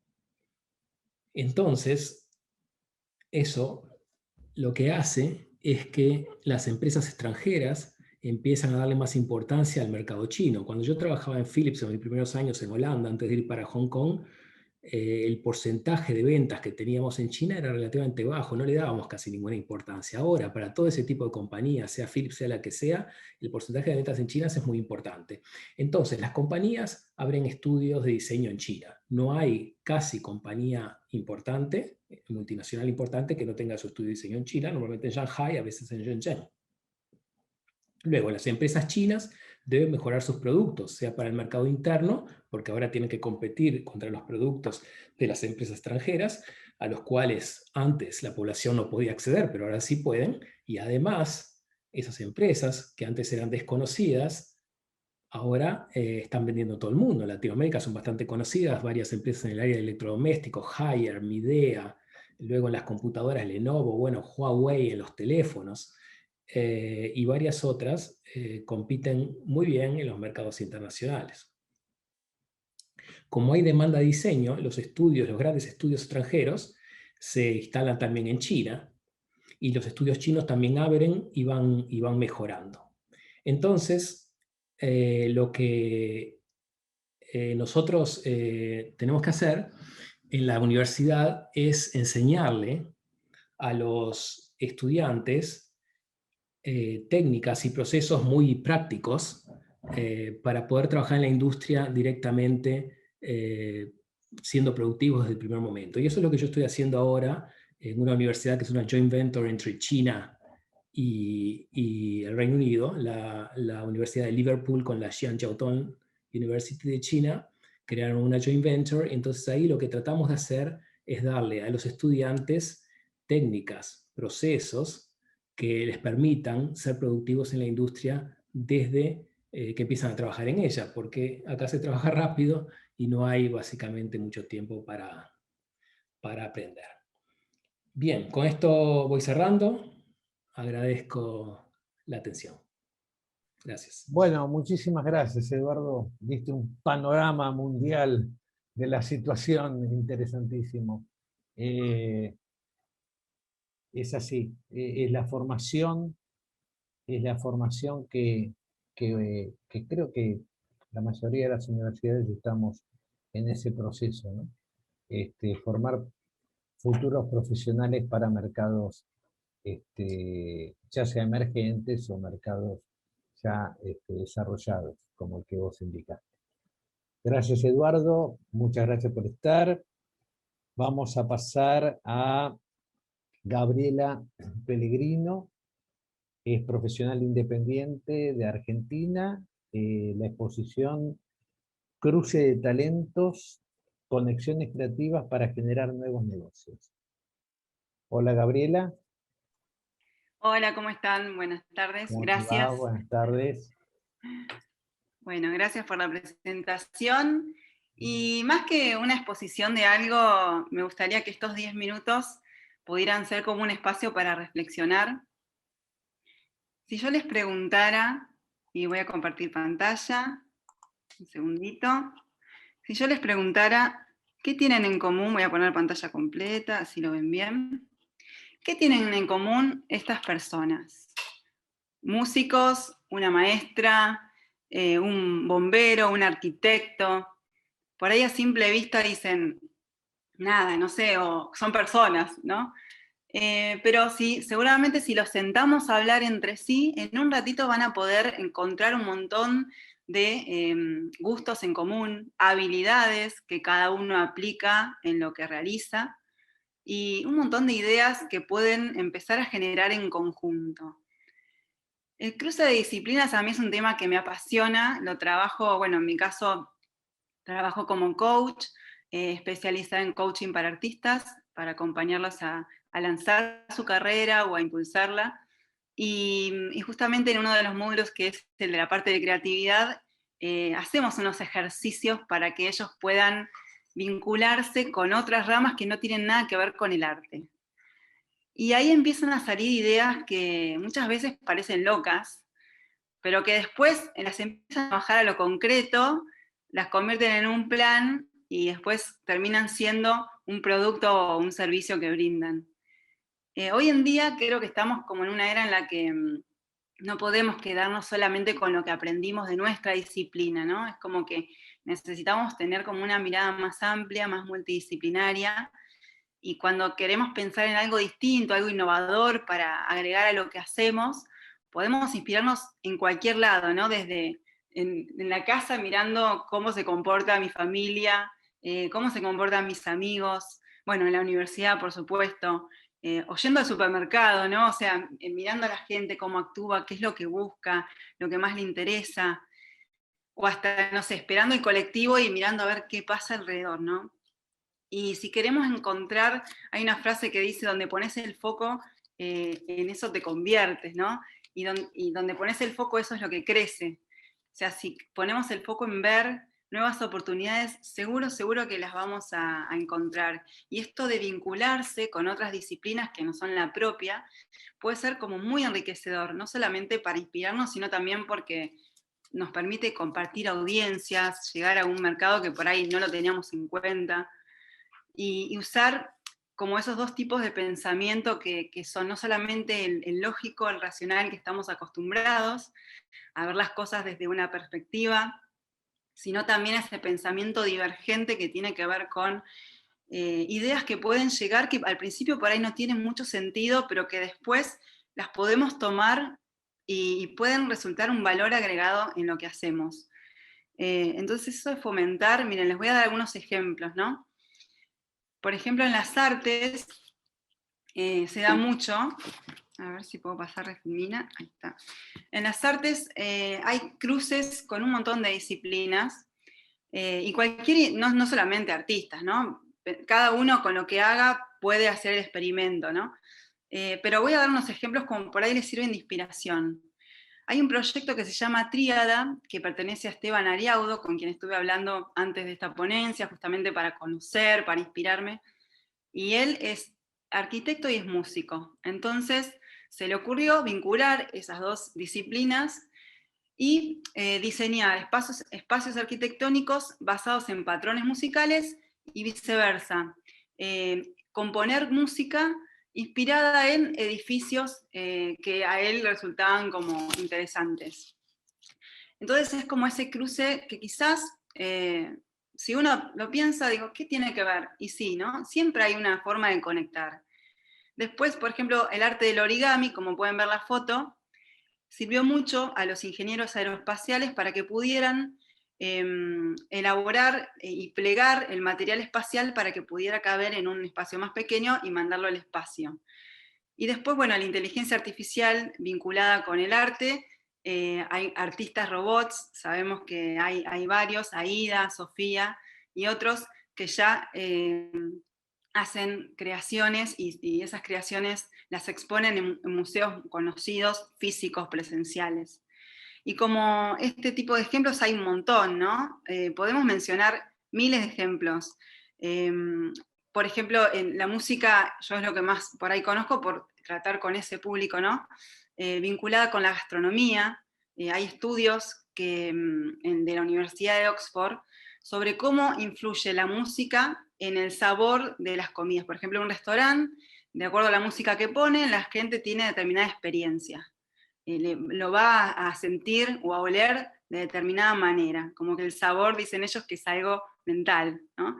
Y así, cómo vincular esos espacios, esos saberes, esas formas de pensar y esas lógicas. Entonces los invito también a que puedan pensar ustedes en lo que hacen, qué pueden tomar de otras disciplinas que por ahí ustedes dicen, ¿qué tienen que ver, no? Y me gustaría dejarles 3 ejercicios, quizás los hagan, quizás no, pero por lo menos ya saben que los pueden realizar. Uno de ellos es que puedan identificar ustedes mismos, cada uno, cuáles son esos hobbies que tienen y esas habilidades. No solamente lo que hacen como trabajo, sino otras cuestiones. Por ejemplo, no sé, si alguien es diseñador, pero también le gusta la jardinería y también es bueno cocinando. Bueno, ¿cómo puedo vincular o tomar ideas de esos mundos, ¿no? Y crear algo distinto e innovador? O lógicas de pensar. Por ejemplo, también otra actividad que pueden hacer es, si tienen algo que resolver, por ejemplo, en mi negocio, cómo conseguir más clientes, bueno, júntense con 2 amigos que hagan otra cosa totalmente distinta. Y pueden hacer como una sesión de ideas creativas, como para ver, bueno, ¿cómo lo resolvería fulanito, mi amigo, que es abogado, ¿no? Bueno, yo soy diseñadora, él es abogado, ¿cómo conseguís clientes? A ver, ¿cómo es la manera? ¿Cómo te parás? ¿Cómo te movés? Y vos, y otra persona que es ingeniera, y vos ¿cómo conseguís trabajo? ¿Cómo generás ideas? ¿Cómo son tus procesos de trabajo? Y empezar a intercambiar, ¿no? Es un ida y vuelta de ideas creativas. Y otra actividad que es muy curiosa también es recorrer, caminar en el barrio, tu zona, y entrar a negocios, algún negocio, a un supermercado, puede ser, una peluquería, 3 distintos rubros. Y entrar ahí con una mirada a ver qué le podría aportar desde mi disciplina a este lugar, o a estas personas que están acá. Y qué puedo tomar como idea de cómo se mueven, de qué cosas buscan, cuáles son sus necesidades, sus hábitos, ¿no? Hacer ese ejercicio físico de ir y de inspirarse. Creo que siempre hay mucho más por aprender y por aportar al otro también, y creo que este cruce de disciplinas me parece que hoy es clave. Así que bueno, quería dejarles esta inquietud y invitarlos ahora, les voy a dejar mis redes en el chat para que puedan conectar. Me dedico a brindar talleres de creatividad, de motivación, no solamente para artistas, sino para el público en general, así que bueno, un gusto y gracias por este espacio. Gracias, Gabriela. Interesante, ¿no? Esta cuestión de los sentidos y cómo lo interdisciplinario va generando esta cuestión de poder ir logrando cuestiones que hacen en este caso, llevado a los negocios o en cualquier cuestión. Me gustó esto de los hobbies y habilidades. Bien, seguramente después los retomamos. Déjalo ahí en el chat tus datos, así se tienen en cuenta. Insisto, para que escriban por chat las preguntas que quieran hacer. Hay temas riquísimos para tocar y abordar y contestar. Así que bueno. Bien. Seguimos adelante. Yo mientras tanto relojeo la hora. Vamos a la exposición 9, Núcleos empresariales, una metodología para la construcción de vínculos creativos.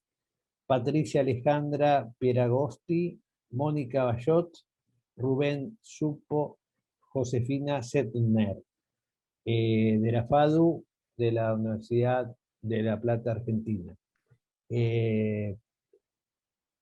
Gracias. No, Universidad Nacional del Litoral, perdón. Si recuerden los tiempos, por favor, ¿sí? Gracias, Patricia. Gracias, Martín. Cuando esté a 2 minutos me interrumpís, así voy cerrando. Dale. Bueno, somos un equipo de investigación de la Facultad de Arquitectura, Diseño y Urbanismo de la ciudad de Santa Fe, de la Universidad Nacional del Litoral. Estamos ahí, en esta foto, que somos más de 800 emprendedores, emprendedoras, docentes, investigadores, estudiantes vinculados a un plan de fortalecimiento del sector diseño de la ciudad de Santa Fe. La experiencia que queremos compartir con ustedes es un proyecto que ganó en 2 oportunidades el fondo concursable Alinvest 5.0, que es el fondo concursable más grande de la Unión Europea para el fortalecimiento y la cohesión social en Latinoamérica, lo ganamos con un proyecto de base cultural, eso fue bastante inédito, lo ganamos en 2 oportunidades, y en ese marco de ese proyecto pudimos conocer, capacitarnos en esta metodología de núcleos empresariales, que está aplicada para este caso en el sector diseño, pero como decía recién Gabriela, en esto fuera de campo, ¿no? Porque acá tenemos, además del diseño, las artes y las artesanías cruzadas, este corrimiento para poder trabajar de manera interdisciplinaria, colaborativa, y por supuesto con la participación también en cada uno de estos proyectos que se ven visualizados después en esta feria, que es la Diseña Santa Fe, que es una de las ferias más grandes de la región. Participamos también en nuestro rol de docentes, investigadores, gestores, en un equipo que también es interdisciplinario. El enfoque está dado desde esta investigación que dirijo actualmente, que se llama Territorios Creativos, Oportunidades de Aprendizaje, Diseño, Arte y Tecnología para un Desarrollo Sostenible. Pretende abordar desde el paradigma de ciudades y territorios creativos, estrategias para la construcción de vínculos entre los diferentes actores que participan de los ecosistemas creativos de las industrias culturales del diseño, haciendo foco en los aprendizajes compartidos y la consolidación de redes para fortalecer la identidad, la innovación y la sustentabilidad, como propone Carlos Yardón y Klaus Hierkay en su investigación sobre conocimiento local en territorios creativos. Ellos nos dicen que los territorios se desarrollan sustentablemente si se transforman en entornos creativos, capaces de desarrollar innovaciones que están en la esencia del aprendizaje de un territorio. Aquí se hace mención a aquellos territorios que están ligados al protagonismo del conocimiento y del aprendizaje colectivo. Esta es una historia de aprendizaje colectivo la que voy a compartir. En esta idea, como dice Florida, de regiones que aprenden, que pueden mantener vivo su deseo de aprendizaje. Y nos gusta mucho la metáfora de Francesco Morache, del sociólogo, cuando nos habla de la estrategia del colibrí. Él juega con la metáfora que las personas creativas, al igual que el colibrí entre las flores, con su vuelo creativo, inesperado y energético, va cruzando mundos e identidades, creando mundos que son mundos compartidos, a la manera de una polinización en la diversidad. Él nos dice, esta es una técnica, es una táctica, es una estrategia. Las flores, nos dice Morache, son los países, los territorios, las ciudades, los barrios, las instituciones, que requieren nuevas formas de polinización. Si seguimos con la metáfora de Morache, podríamos ensayar que la experiencia que vamos a compartir ahora, en torno a este enfoque de núcleos, núcleos empresariales, estamos hablando de los microemprendimientos del diseño, del arte, de la artesanía, en el contexto de este plan de fortalecimiento que les comenté que habíamos ganado el fondo concursable, podríamos decir también que es una forma de polinización, de cruces de mundos. Los núcleos atendieron problemáticas comunes, como ámbitos de intercambios y búsquedas de soluciones conjuntas, promoviendo el accionar colectivo, y se cruzaron con otros núcleos de otras regiones, de otros países, de otros territorios. Estos lazos de confianza y trabajo colaborativo ampliaron los sistemas de relaciones entre los emprendimientos, las empresas y los profesionales, y sentaron también las bases para el proceso de creación de la Cámara de Diseño de Santa Fe, con sede en la Unión Industrial de nuestra ciudad. Entonces, para ubicarnos rápidamente, Alinvest fue este fondo concursable que nos permitió a nosotros, en una alianza estratégica entre la Universidad Nacional del Litoral, a través de la Facultad de Arquitectura, Diseño y Urbanismo, a través de la incubadora de emprendimientos de base cultural expresiva, ambos pertenecientes a la UNR, el Centro de Diseño de Barcelona, la Unión Industrial de Santa Fe, poder pensar juntos, y el gobierno local de la ciudad de Santa Fe, que tenía esta política de transformar a la ciudad en un polo de diseño, poder pensar juntos en este plan de fortalecimiento, por supuesto, con fondos que eran importantísimos en términos presupuestarios para poder llevarlo a cabo. Este plan tenía 3 ejes. Uno era el mejoramiento de la productividad y la competitividad de las MIPYMES a través de la formación y la innovación. Un segundo eje que era comercialización e internacionalización de las MIPYMES. Y el tercero, que es al que nos vamos a dedicar, es la consolidación de la vinculación empresarial. Este tercer eje, que hace foco en los vínculos, voy a ver si puedo pasar la diapo, ahí va. Ahí lo vemos acá a Jordi Castra, que nos capacitó como consejero de los núcleos. Este tercer eje fue puesto en marcha a través de la metodología de núcleos empresariales, que SEQUA, que es un organismo internacional que tiene su sede en Alemania, ¿sí? Va haciendo estos desarrollos de capacitaciones en diferentes países para aplicar este tipo de metodología. Un instrumento diseñado por Alinvest y SEQUA, cuyo objetivo es lograr la interacción de las pymes desde una autorreflexión de sus problemáticas hacia búsquedas comunes para la solución y mejora de las mismas. Dice Jordi Castal, el núcleo es una alianza estratégica entre empresas, emprendimientos, ¿sí? Las cuales colaboran para alcanzar objetivos comunes y permanentes, orientados hacia el desarrollo de la competitividad de sus empresas y conducido por un consejero. Acá está la clave, la figura del consejero. El consejero colabora en el desarrollo y la organización, aportando información relevante, además de coordinar las actividades que se planifican en cada grupo.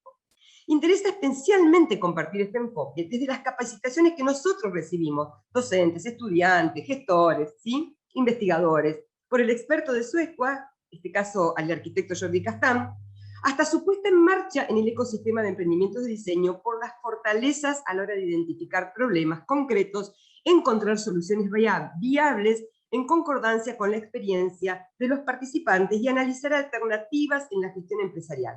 Como así también porque esta metodología fue facilitadora y nos fue llevando de a poquito a la creación de la Cámara de Diseño de Santa Fe.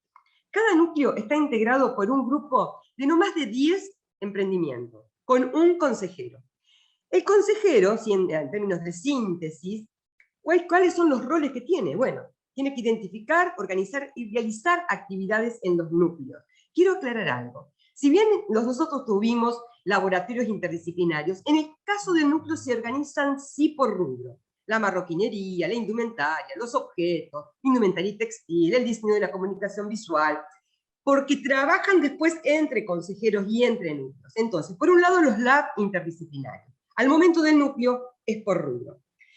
Tiene que identificar entonces esas expectativas y problemáticas. Se trabaja mucho, obviamente, con la metodología Design Thinking, participa de entrenamientos con otros consejeros de manera individual y colectiva, visita las empresas, visita los emprendimientos, visita los talleres de artistas, de diseñadores, de artesanos, ¿sí? Para ver cómo es el funcionamiento comercial y técnico del sector, identifican necesidades, posibles soluciones, y se acercan expertos, en el caso de que el consejero no pudiera alentar la resolución de esos problemas. Tiene que documentar, va siguiendo en el paso a paso, documenta cada reunión, establece junto con los núcleos planes anuales de acción, identificando metas para cada actividad, intercambia información de manera sistemática con los otros núcleos para mirar los enfoques, establece junto con los núcleos planes para poder ir resolviendo fundamentalmente las cuestiones que tienen que ver a la instancia de comercialización, definiendo responsabilidades y presupuestos. Y por Patricia, supuesto... Perdón, si vamos terminando, por favor. Vamos terminando entonces. Nos quedan todavía dos exposiciones. Bien, esta fue la metodología, ¿sí? ¿Cómo fue en la ciudad de Santa Fe? Nos permitió a nosotros, como resultado de este trabajo en los núcleos, participar 2 veces de la Semana de Diseño en Barcelona, ¿sí? Con una cohesión de estos equipos trabajando juntos. Tener actualmente nuestra Cámara de Diseñadores de la ciudad de Santa Fe, que ellos mismos, digamos, en términos de núcleos, a partir de la Cámara, haber podido consolidar rutas del diseño, tiendas creativas, participar del apuro diseño, pero fundamentalmente en esto que nos dice Morache, ¿sí? de polinizarnos en la diversidad, haber construido lazos de confianza, que fueron precisamente los que posibilitaron agilizar y tener esta relación con otros núcleos de otros lugares del mundo. En palabras, diríamos también de Cambiare, diseño no puede solo significar fabricar nuevos productos, se trata más bien de elaborar un nuevo paradigma para la práctica y nuevas posibilidades para la producción. Es decir, pensamos realmente los territorios creativos como oportunidades de aprendizaje. Ahí puede encontrar el link de nuestra investigación, aquí abajo, está compartida por el equipo también en el chat. Ahí van a ver los resultados de todo el proyecto y van a ver todas las acciones de nuestra investigación vinculada, en este caso, a los territorios creativos como oportunidad de aprendizaje. Muchas gracias por la atención. Gracias a vos, Patricia. Muy interesante la exposición. Vamos a seguir porque los tiempos nos están apremiando, y si no, después no vamos a tener momentitos para cerrar un poquito las exposiciones. Vamos con el perfil profesional del diseñador industrial y su relación con la realidad.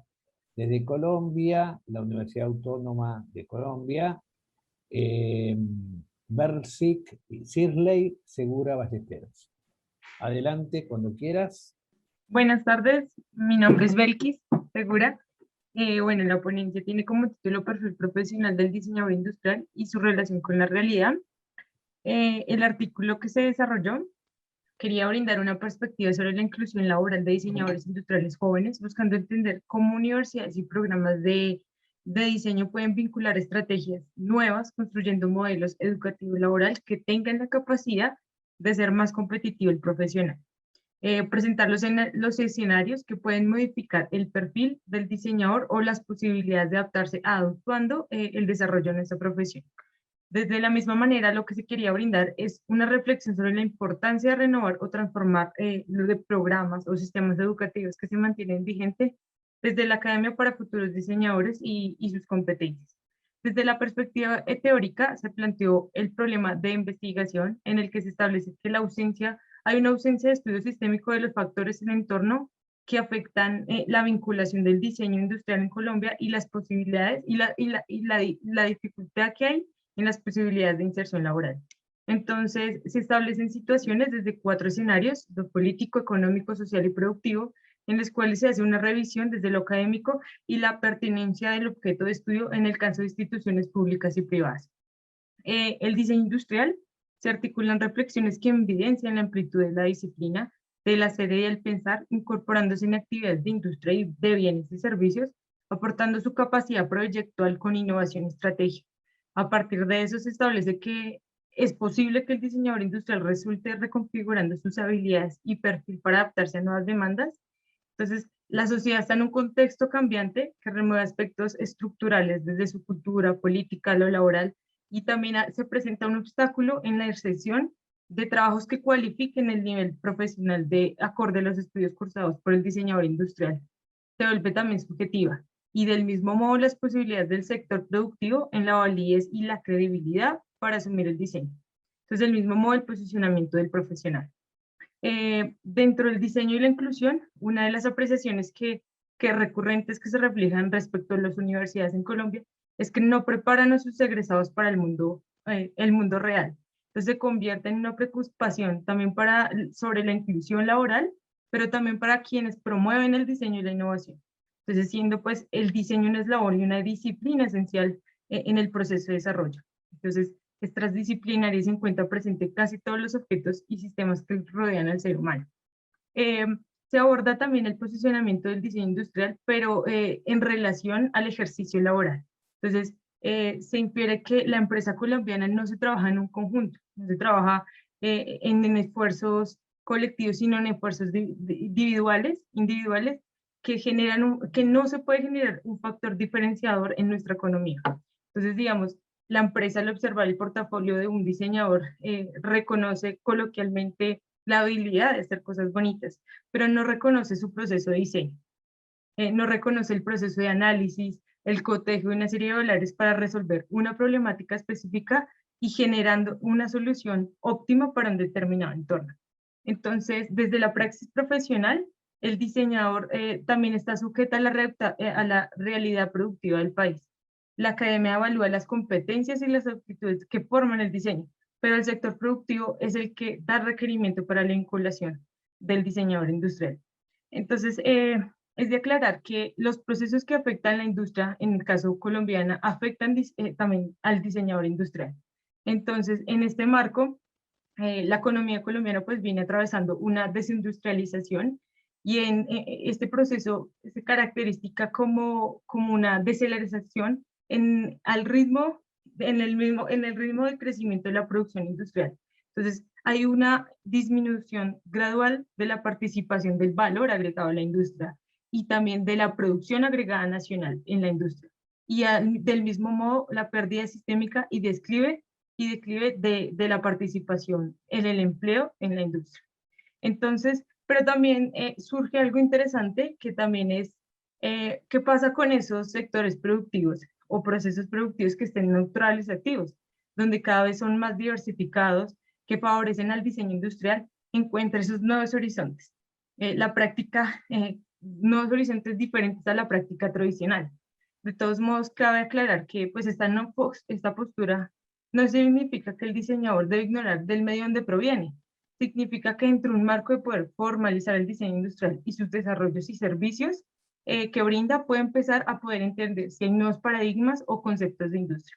Entonces, es evidente que el desarrollo tecnológico, cultural y social también da la oportunidad de las opciones que tiene el diseño industrial y las puede confrontar considerablemente desde la práctica profesional y ampliar sus perspectivas a la intervención del diseño en la sociedad. Entonces, uno de los métodos que se utiliza en la vinculación laboral acá en Colombia de diseñadores es una contratación formal, donde el diseñador hace parte directamente de una nómina, es decir, que trabaja con prestaciones sociales, seguridad social, pero también trabaja freelance, que se conoce en el medio, es independiente también, y de acuerdo a la explotación de la patente de diseño, se relaciona su pago. También está el emprendimiento con ideas de negocios desarrolladas por el profesional. Entonces también hay un proceso de adaptación del diseño industrial en una empresa, pero generalmente se intrinca mucho, porque no es una relación gana-gana, sino que el diseñador es utilizado y en él pues ven como esa manera de tener soluciones bonitas, se remiten a sus habilidades comunicativas, pero el uso de software, la bocetación, pero del mismo modo están degradando también la disciplina, porque no se evidencia el sedimento de nuestra profesión.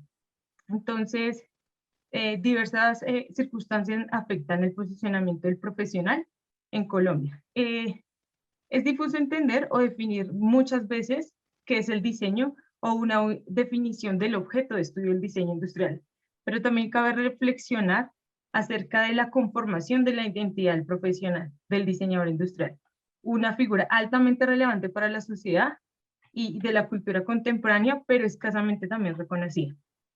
Pues digamos, el diseñador recién egresado debe acomodarse a una oferta laboral que tenga que admitir ciertas características y puede que tenga que variar o adaptarse a las demandas laborales que se encuentran. Entonces también está ahí como la vinculación de instituciones universitarias también al reto que tiene que, pues sé que no es posible que el plan de estudios se esté actualizando constantemente, pero sí tiene que dar respuestas a esa inserción laboral. Tiene que tener metodologías alternas que permitan dar esas herramientas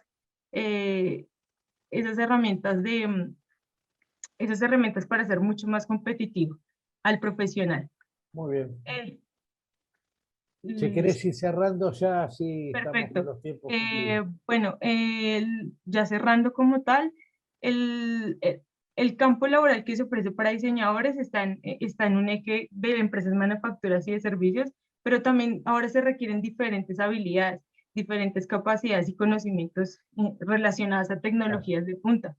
Entonces, lo que se quiere es que se disminuya esto, que se dé una definición más clara desde la parte profesional, y también es de que muchas empresas actualmente consideran que el diseño industrial es como un costo, pero no lo ven como una inversión o un beneficio que se verá al futuro. Entonces estamos en la constante búsqueda de una identidad del diseño para el proceso de la profesionalización, y también con etapas que brinden ser más versátiles, que no alteren el rol o el perfil del diseñador, pero sí como actores viables a la posibilidad de sedimentar nuestra profesión y nuestra disciplina, desarrollando estudios que busquen difundir ese pensamiento reflectivo del diseño y asimismo las acciones que el diseño sea parte integral de las distorsiones del sector productivo y el desarrollo de la sociedad. Bueno, muy bien. Muchísimas gracias. Muchas gracias. Excelente la perspectiva y la importancia que tiene. Vamos a la última ponencia, si después ya abrimos, si nos quedan un ratito de tiempo, porque se nos hizo bastante tarde. Internacionalización en pandemia, estableciendo redes desde una cátedra electiva. Analía Erika Villegas, de Mendoza, Universidad de Mendoza. Buenas tardes, Hola. agradecer a la Universidad de Mendoza, a Martín, y bueno, hemos estado escuchando en estos minutos y creo que todos vamos a coincidir nuestra preocupación por unificar dos tipos de mundo, el mundo de la teoría y el mundo de la práctica. Cómo hacerlos cada vez más estrechos, esas diferencias, y cómo llevar a cabo y desarrollar en nuestros estudiantes esas habilidades y esas competencias necesarias para enfrentar el mundo de hoy. En realidad, dentro de esta preocupación, ¿sí? Y a los albores de esta pandemia que estuvimos viviendo, en la Cátedra de Marketing para Arquitectos de la universidad en la cual yo estoy a cargo, habitualmente y durante varios años habíamos recibido muchos estudiantes extranjeros como motivo de las movilidades, ¿sí?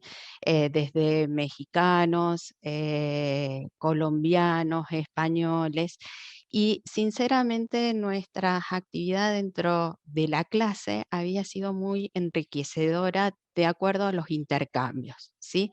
Intercambios en cuanto a las costumbres, las posibilidades de utilización de idioma, de generar también la interculturalidad, que es muy propicio dentro de estos procesos de internacionalización que se llevan a cabo en las instituciones educativas, y por el cual muchos organismos, tanto nacionales a nivel Argentina, como también latinoamericanos, están preocupados por promover, ¿sí?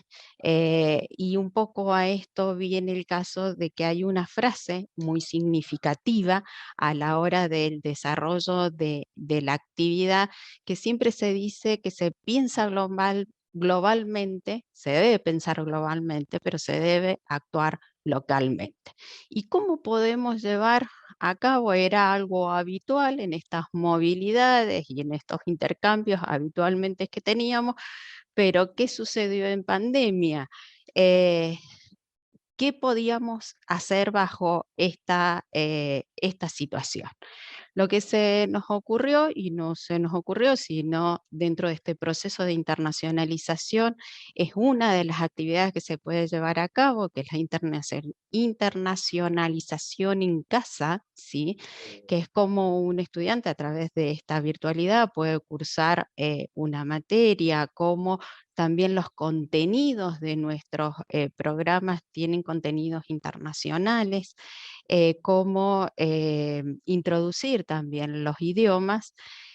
Se nos ocurrió, o comenzamos dentro del equipo de cátedra, a recordar, ¿sí? Y en poco nos lamentábamos que no íbamos a tener la participación de estudiantes extranjeros, por lo menos en ese cursado, y las redes, ¿sí? Muchos de nuestros estudiantes extranjeros seguían en contacto con nosotros a través de las redes sociales.